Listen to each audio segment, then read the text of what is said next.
सुख समृद्ध विज्ञान चैनल में हमारे सभी सुधी दर्शक जनों का मैं सुशील कुमार शर्मा हार्दिक स्वागत करता हूँ।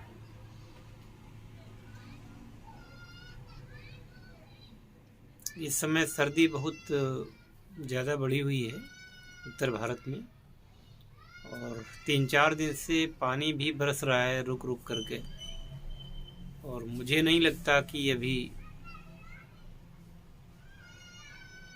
8-10 दिन इससे कोई राहत मिलेगी।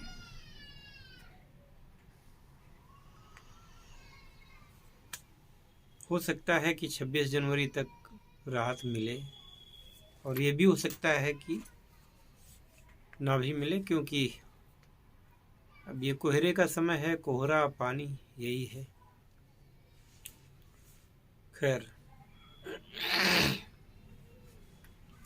हरिओम।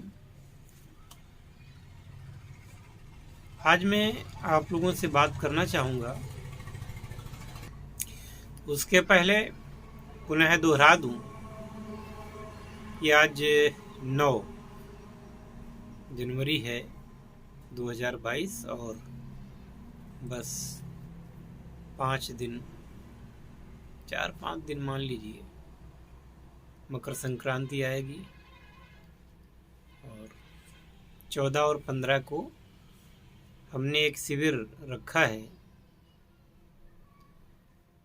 तो ये चूँकि जाड़ा ज़्यादा है तो ज़्यादा लोग नहीं आ पाएंगे, जो भी आएंगे देखा जाएगा। बाकी लोग अपने घर पे ही रह के साधना करें, बाकी लोग दीक्षा ले सकते हैं दूरस्थ पद्धति से, और अपने आगे के कार्यक्रम के लिए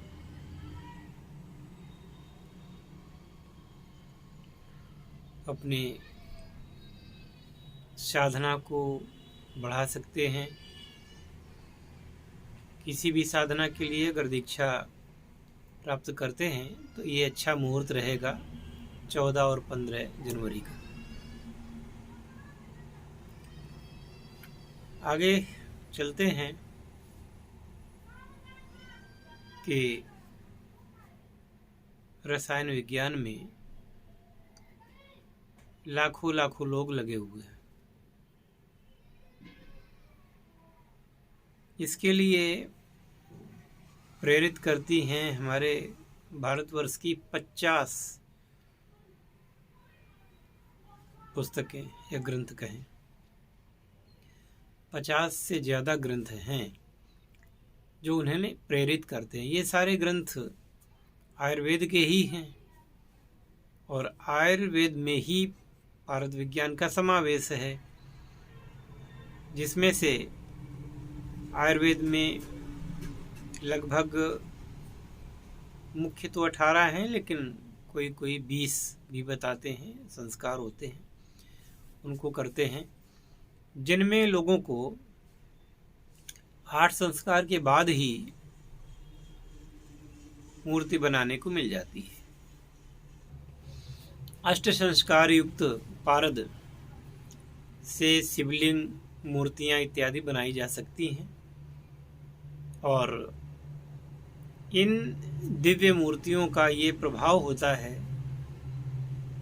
कि मनुष्य के जीवन में आने वाली लगभग हर बाधा को दूर कर सकें, जन्म जन्मांतर के किए हुए पापों का निवारण कर सकें। ये गुण केवल और केवल पारद के दर्शन मात्र से ही प्राप्त हो जाता है। ये गुण केवल और केवल पारद में ही प्राप्त होता है। तो इस प्रकार से पारद एक सर्वश्रेष्ठ धातु है, जो कि तरल अवस्था में होती है, और जब इसके अष्ट संस्कार हो जाते हैं तो ये तरल अवस्था से ठोस अवस्था को प्राप्त कर लेती है। ठोस अवस्था में जाने के पश्चात इसके बाद जब उनके शिवलिंगम या मूर्तियां बना ली जाती हैं, अगला चरण होता है इनमें प्राण प्रतिष्ठा का। जो कि वैदिक विधि विधान से किया जाता है। आपको बताते चलें कि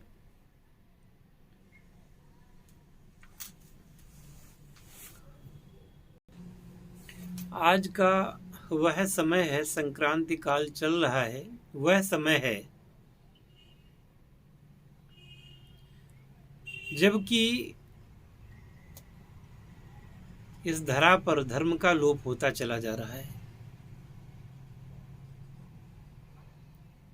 और लोग अधर्म का सहारा ले रहे हैं आगे बढ़ने के लिए।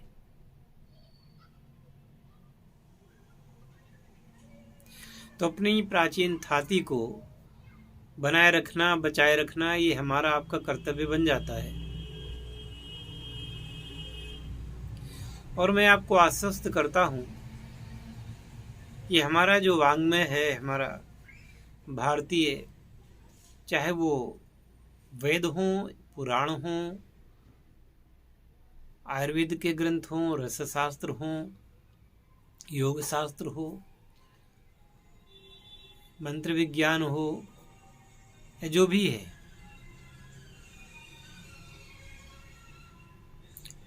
ये अपने आप में मनुष्य के जीवन को उच्चतर स्थिति प्राप्त कराने में सहायक है। और आपको बताऊं कि पूरे विश्व में ऐसा कोई वाङ्मय किसी के पास नहीं है। भारतीय संहिताएं ही चुरा चुरा करके लोग विदेशों में ले गए और अपने अपने नामों से छपवा करके उनको थोड़ा सा परिवर्तन करके उन लोगों ने उनको प्रचारित किया। तो वस्तुतः जब सृष्टि में शुरुआत हुई सभ्यता की, तो सबसे पहले वो सभ्यता भारत में आई और भारत में वो पुष्पित पल्लवित हुई। न हमारे त्रिदेव झूठे हैं, न देवता झूठे हैं, न देवियां झूठी हैं, कुछ भी झूठा नहीं है। और आजकल की जनरेशन को लत लग गई है पश्चिमी साहित्य की, पश्चिमी कपड़ों की, पश्चिमी वेशभूषा की। अरे कहीं तक चलो वेशभूषा और कपड़े आप भले ही पहन लें, लेकिन अपनी संस्कृति पर, अपनी धरोहर पर तो आपको नाज होना चाहिए। हमारे यहाँ के बाबाओं का हाल ये है कि वो अपने धर्म की बात नहीं बताते, वो खुलेआम मंचों पर से दूसरे धर्मों की बड़ाई करने में अपना सहयोग कर रहे हैं।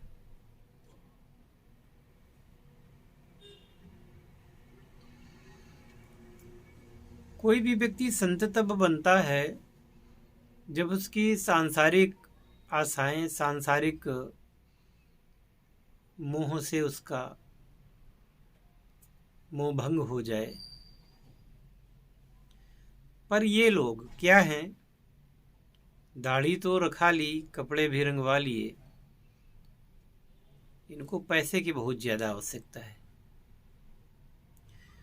सत्ता की भूख है, पैसे की आवश्यकता है। तो ये अपने ही देवी देवताओं को गाली देने में कोई कसर नहीं छोड़ते।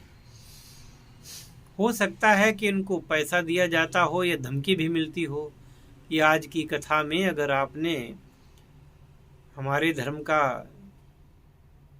अगर उसकी बड़ाई नहीं की तो हम आपको मार देंगे। या हो सकता है कि आज हमारे धर्म के कुछ पात्रों की आप बड़ाई कर दीजिए हमारे अपनी कथा में, तो हम आपको इतना पैसा दे देंगे। यही दो कारण हैं और कुछ नहीं। तो ये तथाकथित बाबा लोग जिनके की लाखों भक्त हो जाते हैं, ये मिसगाइड करते हैं अपने समाज को और बदले में ये मौज करते हैं। इनके पास लाखों रुपए की गाड़ियां, बड़े बड़े आश्रम जिनमें करोड़ों अरबों रुपए पाए जाते हैं, और ये लोग एक प्रकार से राजा जैसा जीवन व्यतीत करते हैं। इनको कोई जरूरत नहीं पड़ी है कि ये समाज में जनता की सेवा करें, भलाई करें। कुछ होते हैं यति नरसिंहानंद सरस्वती जी की तरह, जो राष्ट्र निर्माण के लिए आगे आते हैं और इन लोगों की गालियां भी खाते हैं, लेकिन अपने प्रण से हटते नहीं।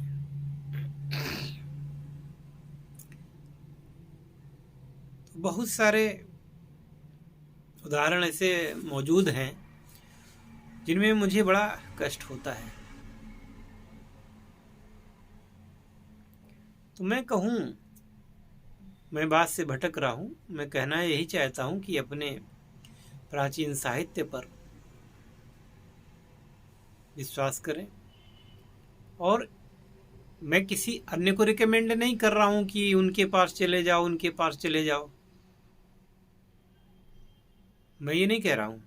मैं ये कह रहा हूँ कि अगर आपको कुछ ऐसा नज़र आता है तो वो प्रश्न आप मुझसे करिएगा, बताइएगा क्या आपकी वो है। यथासंभव कोशिश करूँगा कि आपकी भ्रांति का निवारण कर सकूँ। यदि आपको मंत्र विज्ञान में संदेह है तो एक बार दीक्षा लेकर के देखिए, एक बार उस क्रिया को करके देखिए। मुझसे ये मत कहिए कि मैं इतने लोगों के पास गया, इतने करोड़, इतने लाख जप किए, ये किया, वो किया, मेरे घर में दुनिया भर का सामान पड़ा हुआ है ना, ये इतनी मालाएं पड़ी हुई हैं, इतने यंत्र पड़े हुए हैं। ये सब मुझे मत बताइए, कतई नहीं। मन में संशय रहेगा तो मेरे पास भी आकर के आपको कुछ मिलने वाला है नहीं, क्योंकि मंत्र तो पहले ही, उसमें मंत्र में मन पहले ही लगा हुआ है। अगर मन ही काम नहीं करेगा आपका तो फिर आपका मंत्र क्या काम करेगा, क्यों काम करेगा। और देवी देवताओं को इस बात से कोई सरोकार नहीं है कि आप उनको मानते हैं कि नहीं मानते हैं। आपको उनकी आवश्यकता है, आपको उनकी कृपा की आवश्यकता है, आपको उनकी साधना करने का कोई कारण होगा। ऐसे तो आप करेंगे नहीं, क्योंकि आज के समाज में कोई निष्काम भक्त हो ऐसे विरले ही पाए जाते हैं, विरले, वरना सभी सकाम भक्त हैं। और उसमें भी बड़ी मतलब होती है वो क्या कहते हैं, मतलब वादा नहीं कहते हैं, वादा के ऊपर मनौती जिसको कहते हैं ना, वो एक प्रकार का वादा कारोबार ही है। हे भगवान, मुझे अगर आप ऐसा कर दोगे तो मैं फिर आपको 51 रुपये का प्रसाद चढ़ाऊँगा, 11 का चढ़ाऊँगा, 21 का चढ़ाऊँगा। हे भगवान, ऐसा आपने अगर मेरे साथ कर दिया तो मैं आपकी कथा सुन लूँगा। हे भगवान, अगर आपने ये मुझे दे दिया तो मैं फिर भागवत करवा लूँगा, और अगर नहीं किया तो सारी भक्ति चली गई तेल लेने, है ना। यही तो चरित्र है मनुष्य का। तो ऐसे चरित्र के मनुष्यों का भगवान कितनी मनौती पूरी करेंगे, क्यों करेंगे भाई, उनको क्या जरूरत पड़ी है। वो भी तो मन ही देखते हैं आपका कि आप कैसे व्यक्ति हैं। खैर, अब बात आती है कि आयुर्वेद का तो सिद्ध है कि आयुर्वेद की दवाइयाँ रोगों का नाश जड़ से करती हैं। रह गई भ्रांति रस विज्ञान के बारे में, पारद विज्ञान के बारे में, तो वो मैं दूर कर देता हूँ। उसके लिए आपको मेरे पास आना पड़ेगा, प्रैक्टिकल मेरे सामने करना पड़ेगा, और आप यहाँ से खाली हाथ और निराश जाने वाले नहीं हैं।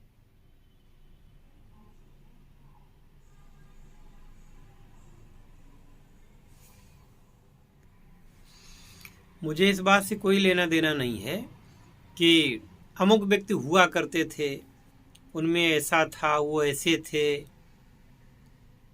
अरे कोई सामने तो दिखावे, तुम क्या कर सकते हो, या कोई ऐसा है सामने जो कर सकता है। वो फला थे लेकिन अब वो मर गए। अब मरे हुए आदमी के बारे में चाहे जितना उसको महिमा मंडित कर दो, वो उसके पास तो जा करके कोई उसको चेक कर नहीं सकता है ना। तो इन सब बातों का कोई अर्थ नहीं है। और मैं तो ये कहता हूँ कि आपको संदेह है, आप स्वयं प्रैक्टिकल करिए, मेरे बताए अनुसार प्रैक्टिकल करिए, और आप उस चीज़ को पाने में कामयाब हो सकते हैं यदि आप पूरे तन मन से उस काम में लग गए।